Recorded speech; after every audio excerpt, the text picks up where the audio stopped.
Bonjour mesdames et messieurs et bienvenue à Perspective. Aujourd'hui à l'émission, je suis à Québec où avait lieu pour l'Immaculée Conception une messe rassemblant l'ensemble du clergé de Québec, mais également l'ouverture officielle d'une crèche grandeur nature à la basilique cathédrale Notre-Dame de Québec.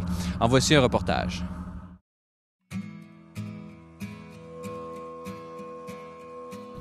C'est notre premier évêque, Saint François de Laval, qui a dédié cette cathédrale à l'Immaculée Conception.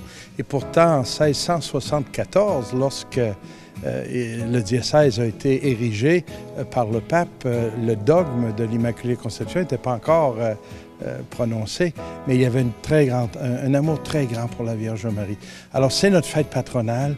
Et chaque année, vous avez vu ce soir des gens de toutes les régions du diocèse, les 29 communions de communautés qui regroupent 200 communautés locales étaient là pour célébrer beaucoup de prêtres, diacres, agentes pastorales, agentes, des personnes de la vie consacrée.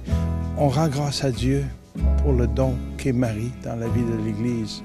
Elle qui nous a donné le Fils. Hein. C'est Dieu le Père, mais sans le oui de Marie, il n'y aurait pas eu d'incarnation. Alors on célèbre ça avec beaucoup de joie. Et c'est l'occasion de belles retrouvailles avant de poursuivre l'Avent et d'arriver à Noël. Les crèches, dans notre tradition catholique, sont là depuis des centaines d'années ici au Québec. Hein. Moi, quand j'ai grandi, on avait une toute petite crèche, très, très simple, au pied de l'arbre. Et c'était comme ça dans à peu près toutes les maisons. Dans nos églises, on a de magnifiques crèches. Et souvent, les gens vont d'une église à l'autre, dans le temps des fêtes, visiter la crèche. Avec la sécularisation, on a beaucoup oublié la place de Jésus à Noël. Et moi, je rêve depuis des années, en fait, depuis que je suis archevêque, ici à Québec, qu'on puisse avoir une crèche de grandeur nature à l'extérieur, sur la place publique. Évidemment, on ne peut pas mettre ça dans un parc de la ville ni sur un trottoir, mais on a trouvé un bel endroit, le jardin de la Porte-Sainte, qui est un endroit quand même assez intime où on a pu placer 24 personnages de la crèche, bâtir les abris qu'il fallait et l'animation, la musique, l'éclairage, le son, pour pouvoir accueillir des gens dans ce lieu et qui puissent non pas seulement visiter la crèche, mais faire l'expérience de cette rencontre avec Jésus.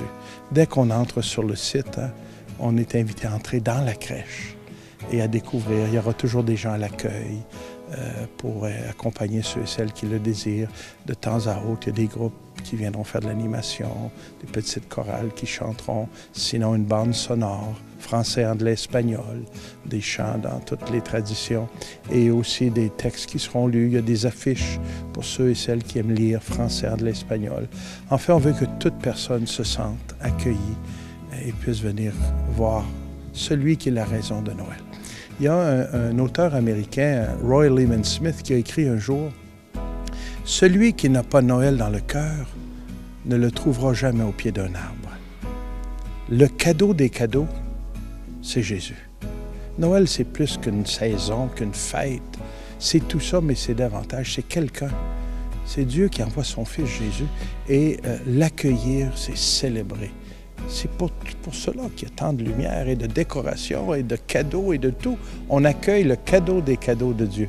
Alors la crèche va permettre aux jeunes et aux moins jeunes de découvrir ou de redécouvrir que tout ça, là, c'est parce que Jésus est venu il y a 2000 ans. Il est entré dans l'histoire. C'est pas un conte de fées, c'est une histoire vraie. Et notre Dieu continue de nous accompagner, il est avec nous. Alors ça mérite d'être célébré. Alors c'est pour cela, grâce à des généreux donateurs et donatrices, on a pu acheter cette crèche et organiser le site que vous avez vu qui est magnifique. Et grâce à de très nombreux bénévoles, ils seront là à l'accueil. Grâce à des artistes, on a pu concevoir ce site-là et l'organiser. Beaucoup de générosité, beaucoup d'amour, parce qu'on veut que Jésus soit connu. Voilà, c'est tout pour aujourd'hui. N'hésitez pas, si vous avez des questions ou commentaires, vous pouvez m'écrire à l'adresse qui apparaît à l'écran. Merci d'avoir été des nôtres. À la prochaine.